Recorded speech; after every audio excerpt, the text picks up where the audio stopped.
Good evening and welcome to Unmute, an improvised comedy show for the Zoom generation. My name is Andrew Payne. I'm the producer for this evening, and you will be hearing my voice from time to time as I call on our performers to mute and unmute. Donations are greatly appreciated before, during and after the show. You can make a donation by pressing the PayPal button on the unmute page, and this will take you to an appropriate link. Now it's time to introduce you to the 4th edition of Unmute with our host for this evening, Mr. Luke Sorba.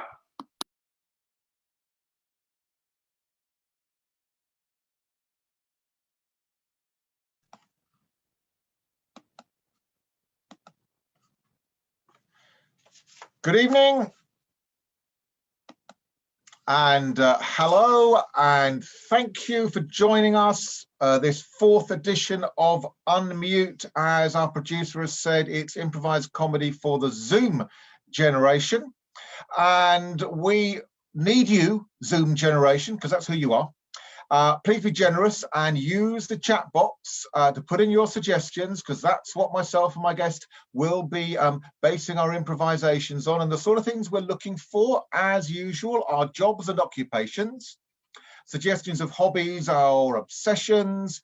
You could put in attitudes and emotions, even personality types, or an evocative name, such as some suggestions that you might want to use. Cinema, usher, crossword enthusiast, a gossip, or Florizel Glasspole, which, by the way, is a real person who has a highway named after him. So why don't you start while I introduce my guest, if you don't mind, with some suggestions of jobs and occupations to get us going. Our producer will harvest those. He'll let us know what they are, and we will play characters based on them. And by we, I mean myself and this week's Unmute special guest, writer, actor, improviser, my collaborator on the legendary Improv-A-Sprint, Suki Webster. Are you there, Suki? Well, I'm going to have to ask you to unmute, Suki. Hello, Luke. Good to see you. I did that on purpose, just because this is called Unmute. Any excuse to say unmute, I will use. Even though usually it's Paz, our producer, who tells us to mute and unmute, I like to use it too. Now, when I do these Zoom shows, they remind me of radio, which is my favorite medium. And I first hosted a radio show back in 1989. And it's something I love to do. And I was thinking, recently, Suki, you have penned some very successful, popular radio plays. So rather than ask you what you've been up to for the last few months, because like most of us, that won't take very long to answer, I thought I'd ask you about those radio plays, and maybe perhaps if we're going to hear some more in the future.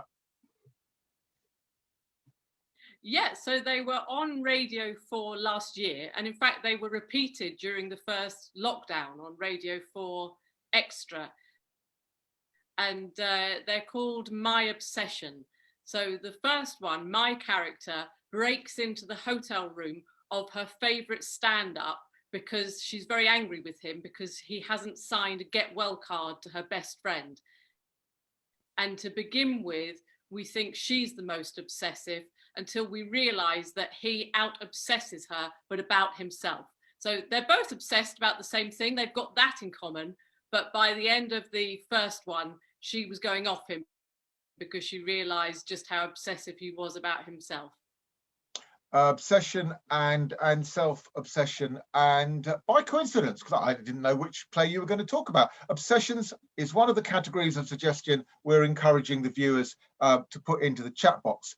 And now I'm going to ask Paz, do we have a couple of suggestions to motivate our first two characters to have the first Zoom call that we're going to improvise for you tonight? Yes, we do. Suki, you are going to play the role of a knit lady.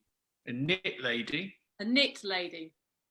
a knit lady. And Luke, you are an art teacher. Okay, so unmute.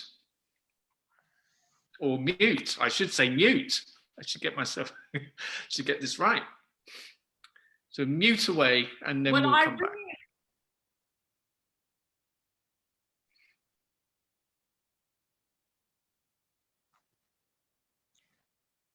Hello, hello. Hello, it's Caspian here. Hello. Ah, Angela, you're Hello, there. Caspian. I'm delighted to say I received your work, and well, that's it. I'm just delighted to say I received your work. Yes, well, I think that I am the first artist that has accurately portrayed the Mona Lisa drawn as a knit. Because in my actual profession, well, my profession is artist as well, but as well as being an artist, I am also a knit lady. So you will see, for instance, Edward Munch's scream, you might be asking why he's got 6 legs. It's because he is screaming whilst being a knit. Yes, I love these reimaginings that you've presented me with. They're quite difficult to mark. Your reimagining of the Guernica taking place entirely on the scalp of an evacuated child being deloused is it was just so highly imaginative, very difficult to mark. But nevertheless, your self-portrait as a knit I found slightly disturbing.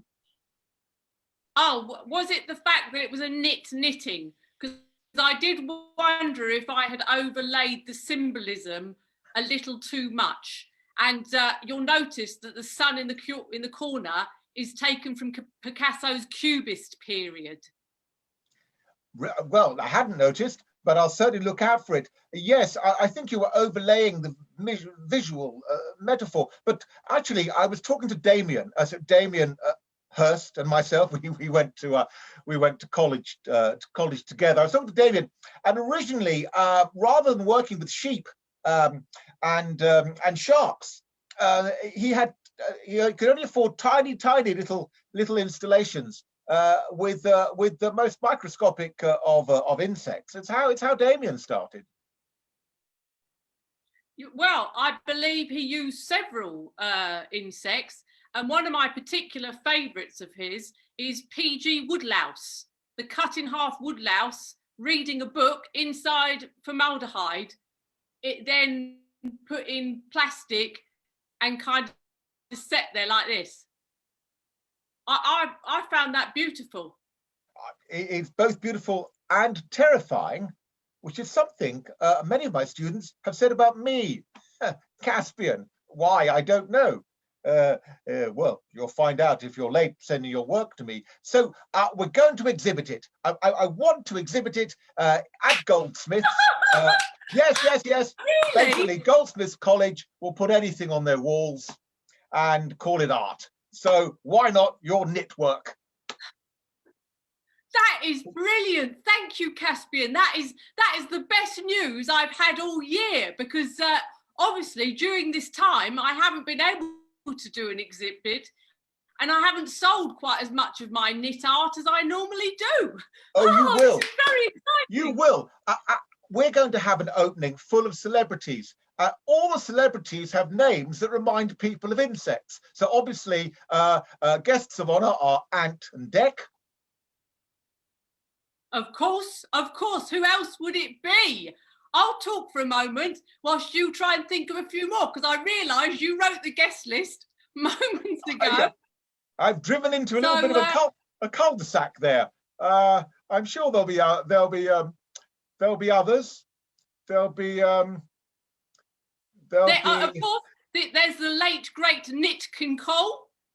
Oh, Nit King Cole and his daughter Nitalie King Cole. She's going to be singing. She'll be singing. There must be others. Another singer. What's coming is Flea King. Flea King. Yes, they're all old soul artists. Now, I've got someone who actually comes from South London. He used to be the lead singer in Magnus. He's called Slugs.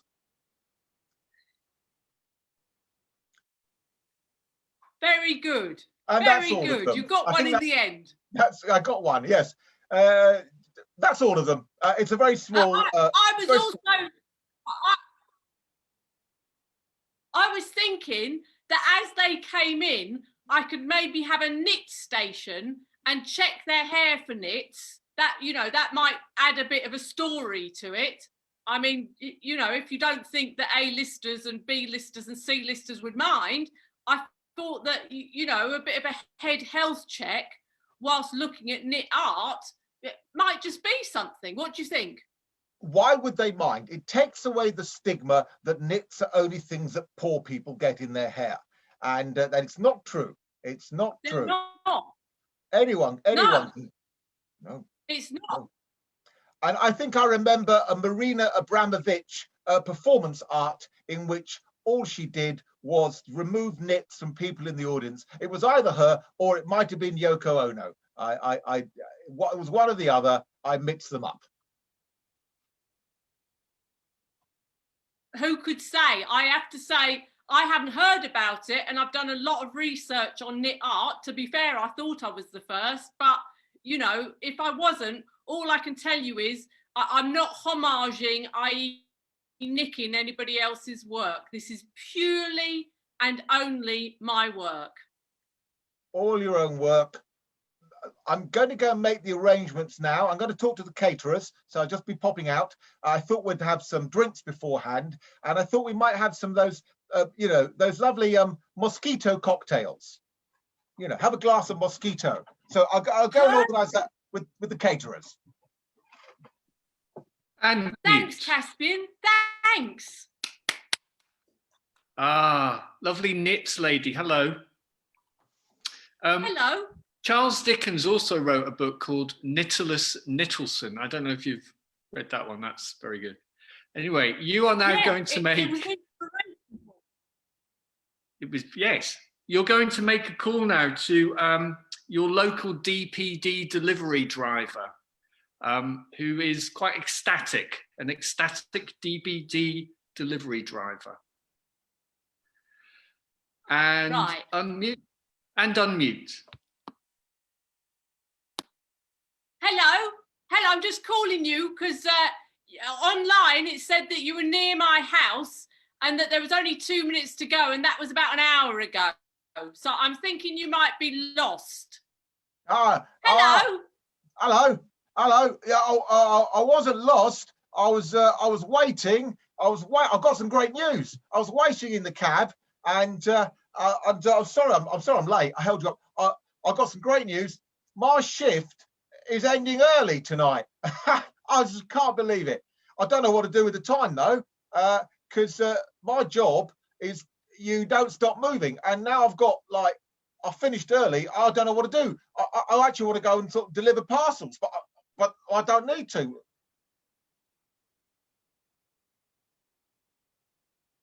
Well, I mean, it would have to be from a social distance, but if you come and drop off my parcel, I could hold up to the window some of my latest knit artworks, if you're interested in art, and see, you know, if you like them or not. Well, I'll be honest, I've got absolutely zero interest in art, but I'm so lonely, I'll stare at your bleeding windows, even with the curtains shut. The only thing I don't want to do for the next 2 hours, because I finished early, is deliver any more bleeding parcels. But by the way, your parcel seems to be crawling with something inside. But okay, I can see you. Hang on, I'm just gonna move it. Yeah, I can see your window. I can see your window. Why don't you show me your face? Oh, hello. I can see you out there. Say it again. Hello, it's Dave from Deep. You're gorgeous. Dave, you're my kind of man, the kind of man that will never get knits. Oh no, I'm a slaphead. I don't get knits. You're half man, half egg. That's what I love in a man. I am half man, half egg, and I have a van. I got to provide my own van, and I do. So I'm a man of means. When this thing is over, I'll take you for a drive. Man, That's exciting, Dave. But first of all, you said you didn't like art, and I am part knit lady, part artist. So do you think it's something I could convert you to? Yeah, of course. I didn't say I didn't like it. I said I don't know. I've got no interest in it, but I want to be interested. It's a job, you see. What I'm interested in is things like parcel tape, staples, flat packs. That's amazing. Dave, I love staples. I absolutely love staples. It's their pointed edges and how when you take them out the paper, it leaves two little eye holes just right for the size of a nit to wear it in front of his face as a disguise. Do you know what? If you love staples, there's one Staples stationery superstore still open. I'll take you there in my van. That could be our first date. Well, due to social distancing, I'd probably have to sit in the back with the packages, if that would be all right with you. Oh, this van's over 2 meters. It's a Luton. It's a Luton. You can sit at the back, and it's all kosher. This is great, Dave, because to be fair, I haven't actually seen another human being in reality. Obviously virtually, I've seen a lot of people, but in reality, apart from delivery drivers, and they normally just leave parcels at the door and then leave again. I haven't been in. What's wrong? No, are you doing Darth Vader? No, it wasn't. Yeah, well, I love Star Wars. No, the other delivery drivers, that's what they do. Yes. But yes. I could tell you hadn't met anyone, because when I said our first date would be a drive down to Staples, you got quite excited. So you could teach me about art. I could teach you about going out. I've been all over in this van. You wouldn't believe who I've delivered to. Tell me, Dave, tell me, who have you delivered to? I will tell you. Number 42, number 47, then I had to cross back. Number 60, then 62B, that was down some steps, basement. I had to leave it with the neighbour at 58. And that's just this street. That's amazing. You said you had some good news. I've had some brilliant news today.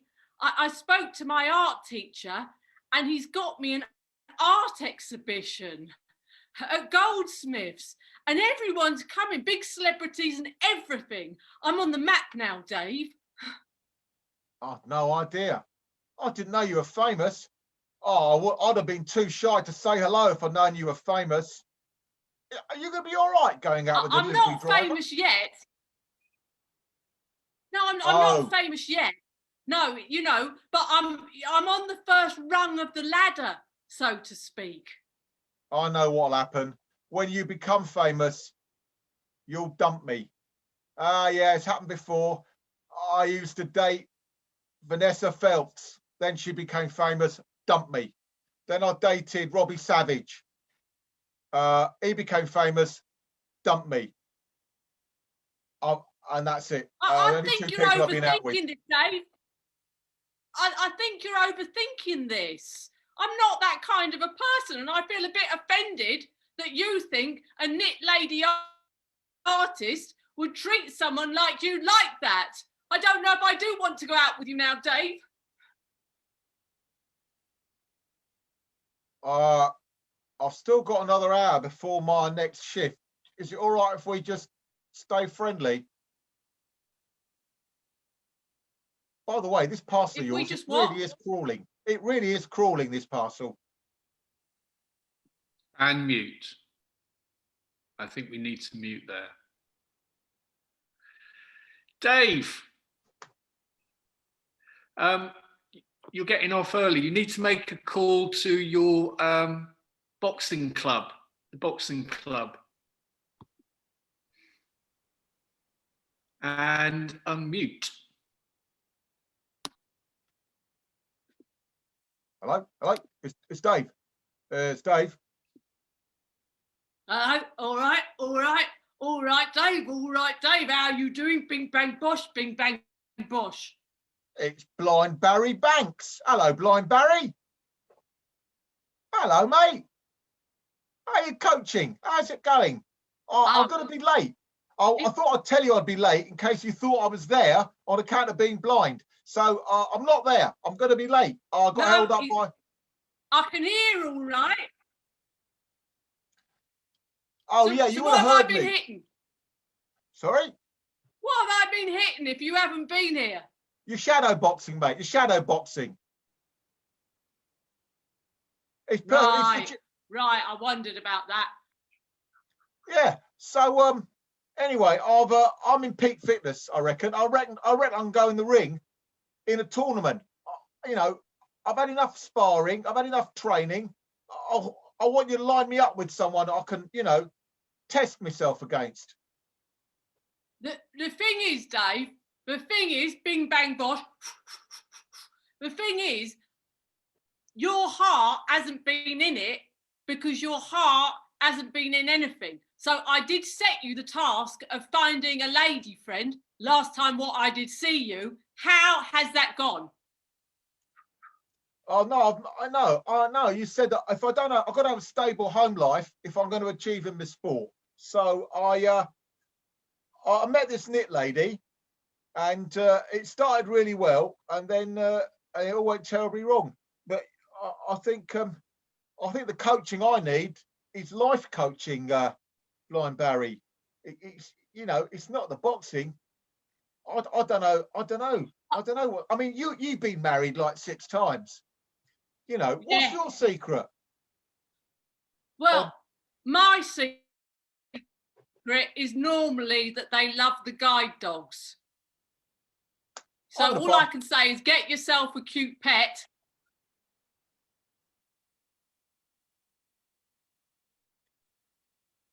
Yeah, I could do that. I'm going to buy a dog. I'm going to buy a dog because I've been in the park, and everyone who's got a dog talks to other people with dogs, and it's like, you know, I've been walking around, you know, carrying like boxes, and no one talks to me. But if I had a dog, well, no, they're not going to come over and go, "Oh, what a gorgeous box! Can I pet your box, mate?" Are they? That would be stupid. well, I don't understand why not. It's because if I'm holding a box and I see another person with a box, I do go, "Oh, that's an interesting box. That looks like it's a sort of, you know, 6-gallon box." And they go, "Oh, it's your 4-gallon." I went, "No, it's a metric now." And then, you know, we start talking, and often, you know, sometimes we become pen pals. Sometimes we never see each other again. Well, that's the life. You know, wasn't to be. Dave, it's just an observation, mate. It's just an observation, mate. But can I say that everything in your life seems to revolve around boxes or boxing? You know, you might need to spread your wings a little bit. Bing, bang, bosh, jab it, whack it, Queensberry rules, legs up and down, all salt and vinegar in my face. Towel, no, I'm not throwing it in. 5, 4, 3, 2, 1. You're still in, mate. Do you know what I mean? Do you know what I mean? Well, I'm just saying.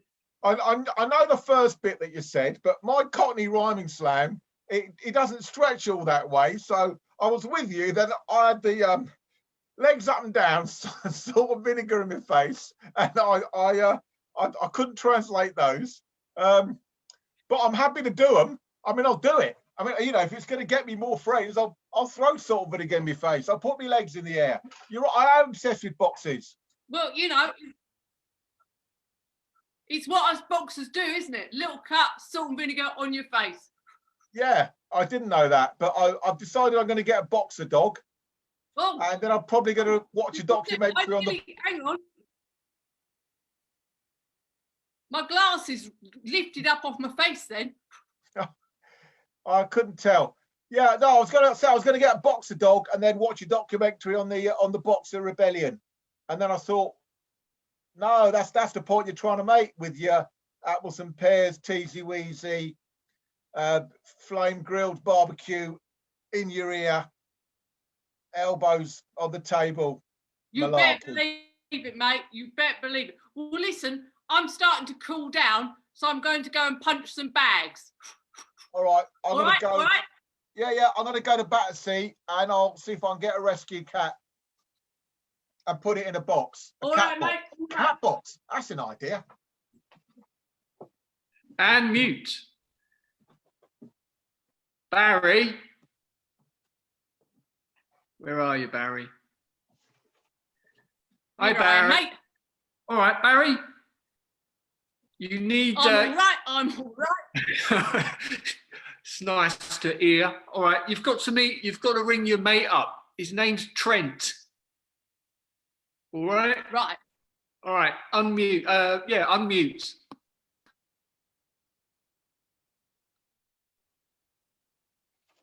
Hello, Barry. All right, Trent. All Yes, right, it's Trent Geezer. here. Hello, Barry.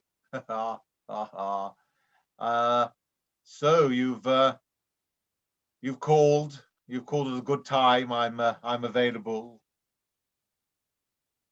Well, I want to speak to you about my case. You know, I want to speak to you about the bloke that's suing me for my illegal boxing holds. Of course, yes. Some of those techniques they weren't in the manual, but I remember a case. I represented Machine Gun Alistair. Strange nickname for a man called Alistair. Doesn't alliterate, but he did have a machine gun, and I got him off. And he had a gun. So I think I can convince the jury that your illegal holds are nothing more than artistic expression, Barry. It is, after all, the noble art, the art of boxing. And that's how I'm going to approach this case. To be fair, what I was trying to do was combine wrestling with boxing, but I didn't realise that, you know, you're not actually, when somebody's trying to hit you, just allowed to hold on to them for dear life. And the fact that I did that for 3 days was maybe, you know, a bit much. Yes, you confused what we call in the legal profession scuffling with boxing. So you've brought a bit of real life, the real world where one scuffles, and you've put it into your sport. But I can get you off. I can get you off on a plea of I don't know, temporary insanity, or I could bribe a jury these days. You know, I could bribe the jury. Do you want me to bribe the jury? Don't answer that, because you know, this could be recorded. Just show me a sign if you want me to. Show me the bribing sign if you want me to bribe. Oh, okay. Yes, I understand. Yes, we won't talk about bribery again. No. Yes. Also, I know that. Well, that's the sign of you don't want me to bribe. You don't want me to bribe. Is that the sign if you want me to? You want me to? You want me to? Oh, right. Okay. Go on. What do you want me to do? Right. Head. Get a head start. It's 2 words, is it? It's 2 syllables. It's 1 word. Are you giving me the finger? Oh, you want me to make a movie? Oh, yes. I can invest. Maybe not a movie. You want me to Angry Birds? You want me to make a movie of Angry Birds? I think they've already made a movie. You do? Who doesn't? Yes. Okay. Well, I do that. Sometimes I'm. You want to be in it? No, you just started scuffling again. You were communicating and then you started scuffling, Barry. Well, I can tell you what to do. I'll have a word. Would it be better if I used my words? Yes, you could talk. Would it be better if I used my words? We could use talking. Yes, we can. Yes. So I'm, you know, the judge and I, we play golf together. So maybe I'll let him win, and then he'll let me win my case, your case. That is perfect, Trent. That is perfect. Perfect. Right. Well, I'm going to go and prepare my brief. It won't take me long. Ha ha ha. Lawyer's joke. What does that mean? What does that mean? Does that mean you want me to bribe him after all? Bye. You want me to bribe him? You do. That meant bye. You want me to? You're saying goodbye. You want me to go backwards in time? I can't do that. That's saying science goodbye. fiction. I've got to go. And mute. You go hitchhiking. Barry, I don't. What? He's gone. Well, that didn't go well. Well, I didn't think that went well at all. Don't worry about it, Trent.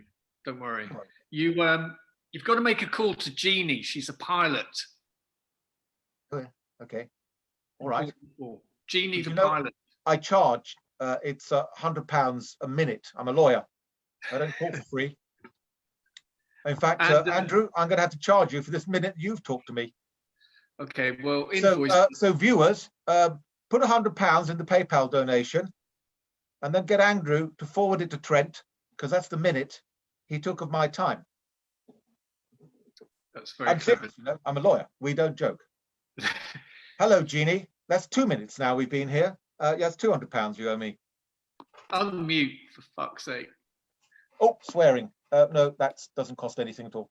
Oh, hello, Jeannie. Yeah. Yes. Yes, Hello. Jeannie. Hang on, let me... You've lost your license and you want me to help you get it back. Is that right? Your pilot's license? Is that it? Is that what it's about? Or is it a social call? Yes. No, it's about my license. Yes, as you know, I'm the second woman to fly around the world unaided by an aeroplane. I simply used You did. battery-operated wings that were connected to my back with sellotape and sticky back plastic. And who'd have thought you were the second to do that? I had no idea someone had already done it before you, but nevertheless, you're the one that matters. Yes, I do know that about you, Jeannie. We're very proud of you. Yes. No, so I feel that, you know, given that I'm only battery operated, why they feel they've got to take my license away? It's not like I'm taking passengers or anything. All right, I did crash into the top of Safeways, but, you know, I merely removed a few roofing tiles. No, well, actually, we've got a very strong case. I'm going to get you a license as a drone. So I'm going to put the case that you're actually more machine than human, and you should have the same rights of a drone, which means if you're an American drone, you can bomb villages of entirely innocent people in remote parts of the world and get away with it. And if you're a drone in the UK, you do things like fly over Gatwick Airport just for a laugh so that no one can get on a plane. But either way, I'm going to put the case that you, Jeannie, are not a pilot, you're a drone. Right. I mean, you know, it does actually say on my license, pilot's license. And that is the, you know, the license I would like. So as long as it still means I am able to strap wings to me and do what I do, because to me it seems like a bit of an oxymoron, Trent. You know, I hate to be pedantic, but a pilot needs a pilot's license. Okay, well, look, this is what I'll do. No, I understand, and you're the client, and you matter most. So if you don't want to be a drone, you want to be a pilot, this is what I can do for you. I can get you a license as a pirate. Not a pilot with an L, but a pirate. Because pirates traditionally, they break the rules, they break the law, and they might even want to filch some tiles off a supermarket. So I could get you certified as a pirate, and maybe that's a compromise.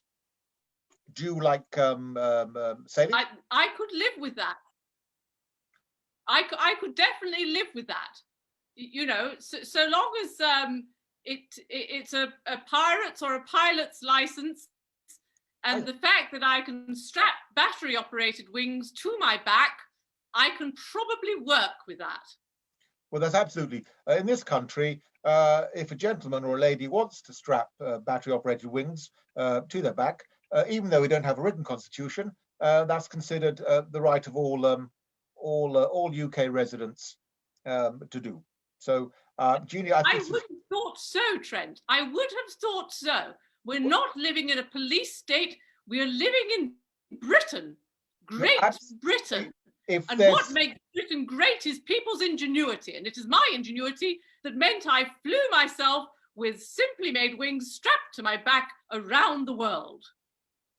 And we're very proud of you. And if ever a sacrifice was made, it was made for that right. The right to appear on Record Breakers with Roy Castle and both McWhirters, which you did. You did appear on Record Breakers. There's one for the kids, Trent. There's one for the kids.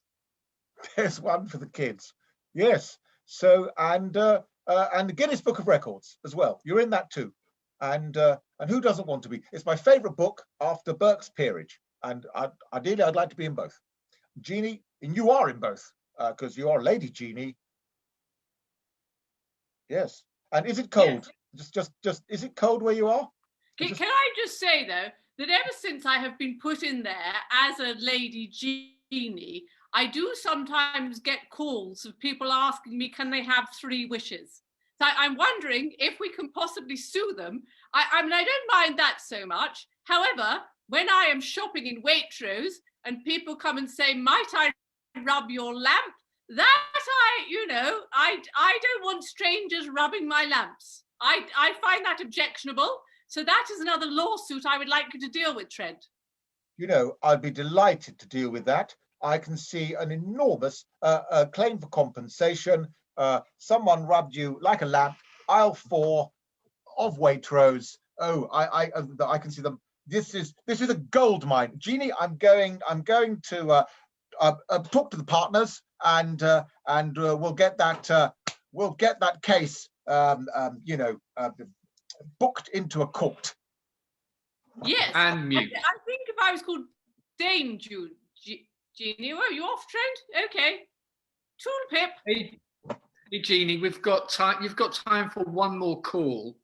Yes. And you're going to call Caspian, the art teacher. We met him earlier. If you could give Caspian a call, that would be fantastic. Thank you. And unmute. Hello, Caspian. It has been a long time no see. Hello. Hello, yes, it's been so long. Caspian's forgotten what he sounds like. So I'm just going to sound as neutral as I can and hope that no one else can remember either. Jeannie. Yes, Caspian here, art teacher, but also an artist, not just a teacher.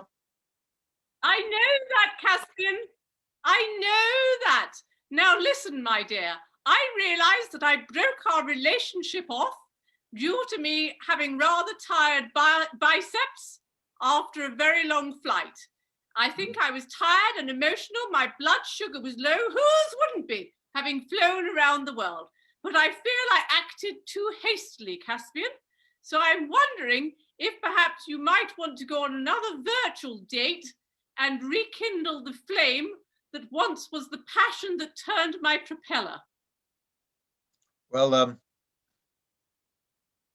seeing as you seem so contrite and you've humbled yourself in this way, I would not be a gentleman if I were not to say yes. So yes, let's give it another go. Let's give it another go, and perhaps what we should do is we'll just talk. We could play some sort of game together and try and get the spark that we used to have between us back. So I thought perhaps we could do some little games, while zooming each other. You know what I mean?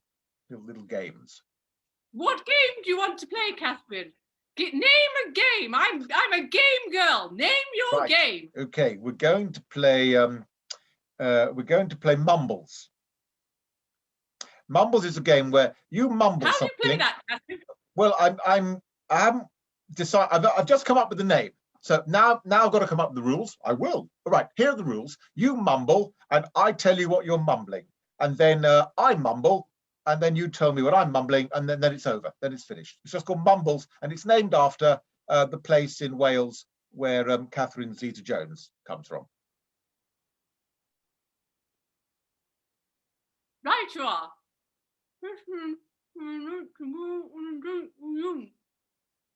So I think you're saying this is a stupid game. I really regret getting back in touch with Caspian. And this is my answer. No, that's not what I said. Oh. No, Caspian.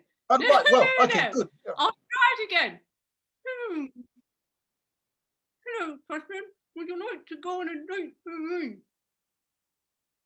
Oh, you said I've got to pop out. I think I left my mobile phone in my car and the door's open.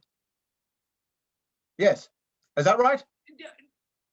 Nearly. I said. Okay. Would you like to go on a date with me? Oh, right. Okay, well, I'm going to answer now, but you're not mumbling, but you're winning, though, because I got it wrong. So it's 1-0. This is not a good, it's a good game. It's no, let's give the, okay, I'm going to mumble back.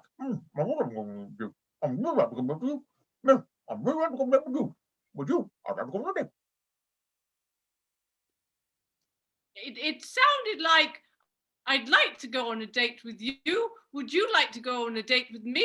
Yes, I'd like to go on a date with you. That's exactly what I mumbled. And so what we'll do, we'll have a date, and I know what we'll do. We'll play mumbles and mute. And mute.